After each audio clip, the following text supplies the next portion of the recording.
These are my Aqua brushes. I'm going to make a little palette right on the packaging because I don't have a blending palette yet.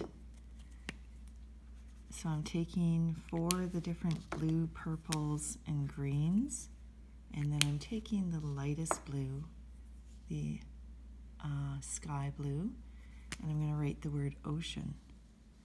So I'll start with the sky blue just alone. This is a really soft bristle brush, but it's beautiful. And I'm going to pick up this color. I don't know which one it is. It's the greenish one. And kind of create a blended coloring effect. You can see that blending really come through there.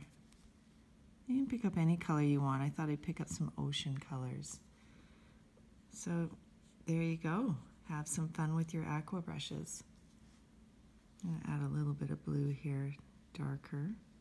You can layer these colors. They're really neat. They're really fun.